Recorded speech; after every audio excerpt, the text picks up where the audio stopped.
Hey guys, thank you so much for stopping by to check out something a little bit new and different that I'm going to be doing here on my YouTube channel. This is going to be more informal than the podcast. These are going to be a series of shorter, 10-15 minute vlogs where I go behind the scenes and show you the process of designing a sweater pattern from start to finish.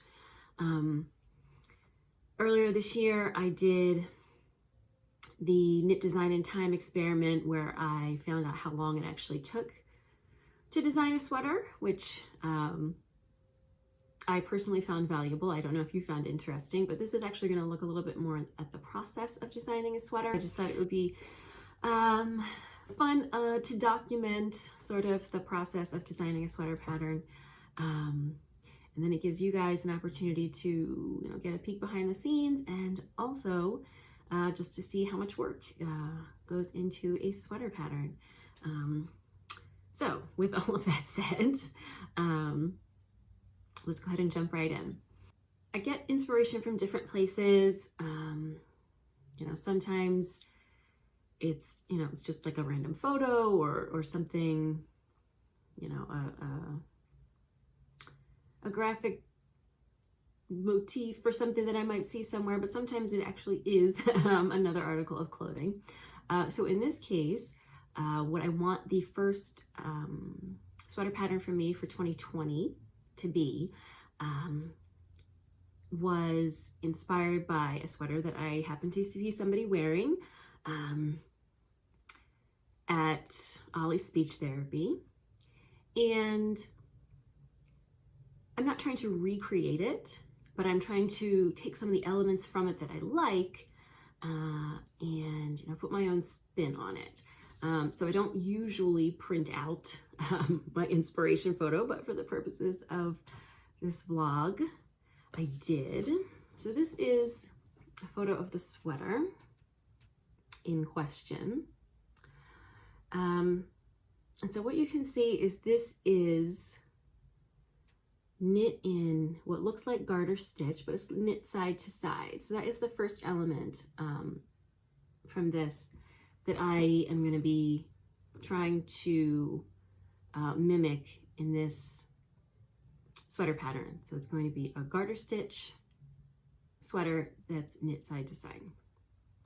And then the second thing that is probably most prominent, and because this is otherwise a bit plain, is these sort of visible, what look like seams, but are probably just decorative fake seams. So that's the other element I'm going to try to recreate, at least in part, for my sweater pattern. I particularly like this sort of visible seam at the back. I'm not sure if I'm going to keep it going on the sleeves. Since I saw this in person, I know that it was a pullover. You can't tell that from the photo. But what I'm going to be creating is a cardigan. So I already had that photo in mind, and then I rewarded myself for the successful Diego pattern launch by ordering a sweater quantities worth of Harrisville Designs Nightshades. So here's just one of the skeins. If you're not familiar with Nightshades, these are all, the base yarn is black, and then they have other dark colors mixed in, so that when, sort of from far away, it just looks black. Close up, you can see this one is kind of a purple.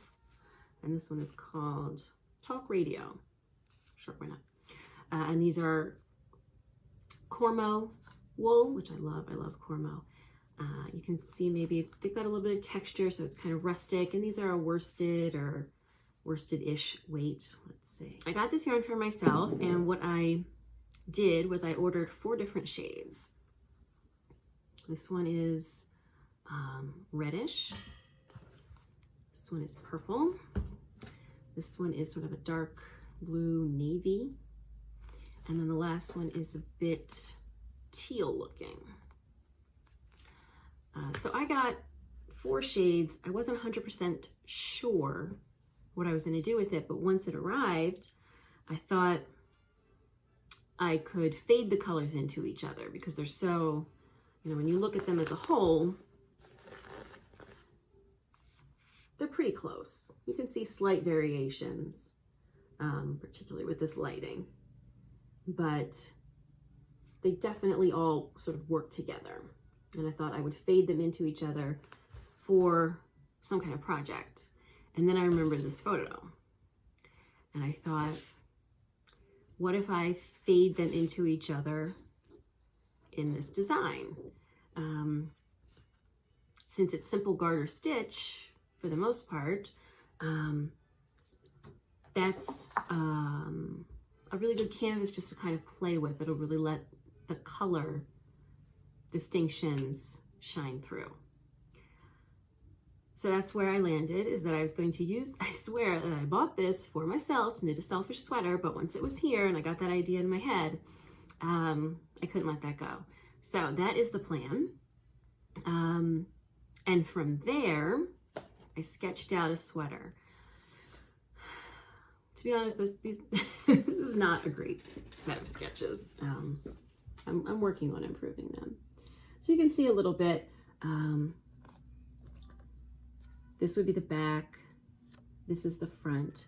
So my idea is to have the back, sort of center back, be red, fade into the purple. And then as I work around to the front, fade the purple into the dark blue and then into the teal.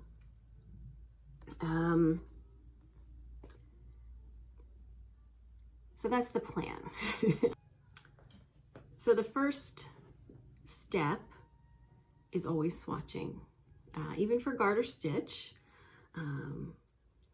I need to know, obviously, my gauge, but also I have to decide about the drape.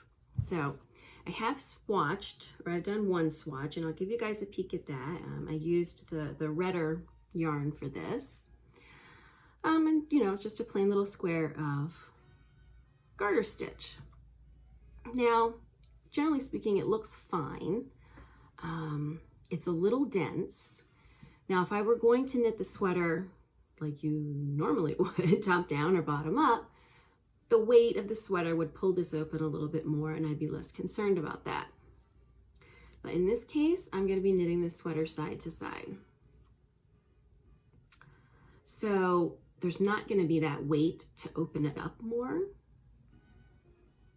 And it just feels like maybe it's a little heavy. This is a DK weight yarn though, and I swatched this on a US 8.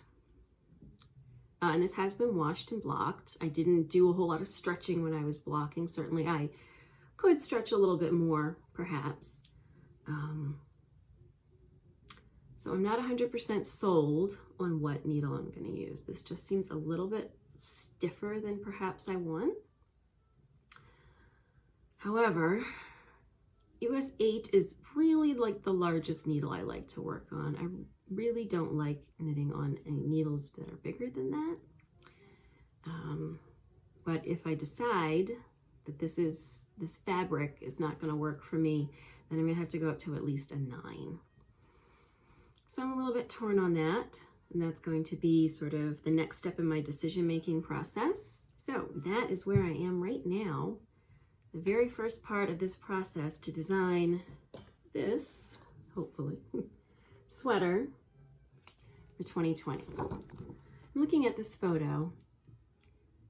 What I really have to decide before I can cast on this sweater is where I'm going to begin. And like I said, I kind of want to fade it from the center back outward so that the center back sort of along the spine is the red, and then it fades into the purple on both sides. And then as I move around to the front of the cardigan, that it fades into the other colors. So basically, I guess that gives me two options. I start at, all the way at the front left, work around to the center back, and then can pick up from the center back and go all the way around to the front. I'm not sold on that option just because of some of the shaping that I want to do in the neck that I think would be a little trickier to do that way. So what I'm thinking is that I'm actually going to start from the center back and knit like half of the back from the center to the side seam, and then knit the other half. So I have a full back piece. I think that's gonna give me the most freedom to shape the front the way I want. Have I decided what I want the front to look like? Not exactly. At this point, I'm thinking a little bit of a scoop neck, a cardigan that covers the full front but is open and with some kind of trim along the front bands, like maybe I-cord. So I'm still working on that. But I think if I start from the back, which is going to be a little bit more straightforward, that will give me more freedom to play around with the front. And I'll still be able to make some progress without having made all of the decisions yet. And so then my other question is going to be, how am I going to create this fake seam here? Because again, I'm going to be casting on sort of this spine and knitting in either direction. So how am I going to get that line? So I'm playing around with ideas for that. One option would be to do a provisional cast on and work what's called a Vickle braid or horizontal braid, or like they have other names. Work one of those braids and then unpick the provisional cast on and knit the opposite direction when one side of the back is done. So that's definitely an idea that I am playing around with. All right, so inspiration has struck a little bit, and I've made a little bit of progress in making more decisions about how the sweater is going to be constructed, at least tentatively. There's always a chance I'll change my mind. So I've kind of sketched it out here.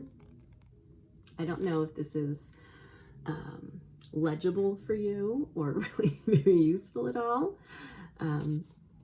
So what I've sketched out here is that I would knit the back panel as one piece from the center. So knit these two directions, then knit each front from the side seam toward the front, creating a scoop neck. Then trim is picked up along the bottom edges for some kind of, hem detail, probably some kind of ribbing. What you'll notice really is that there's no sleeves here. I'm really trying to decide what style sleeve I want for this sweater. A drop shoulder would be easiest, and it is kind of a casual, supposed to be a casual, easy fit sweater, and that's usually a good choice for that. But I also feel like I have designed,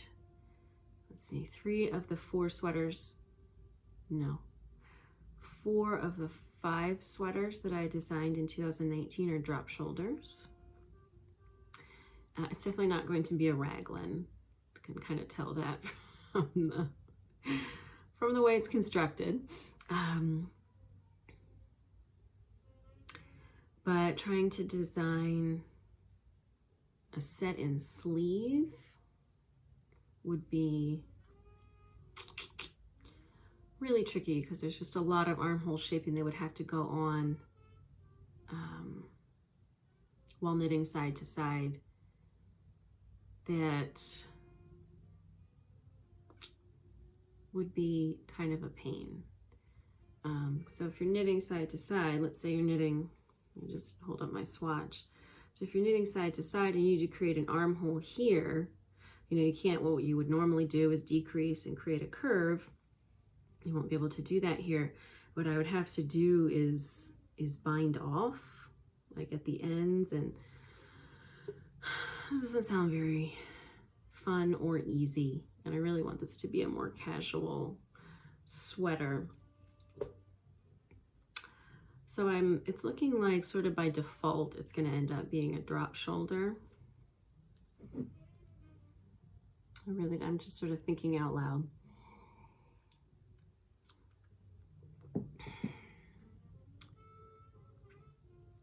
Because I think, yeah, the armhole for the set-in sleeve would just be too complicated to do with this construction. Yeah,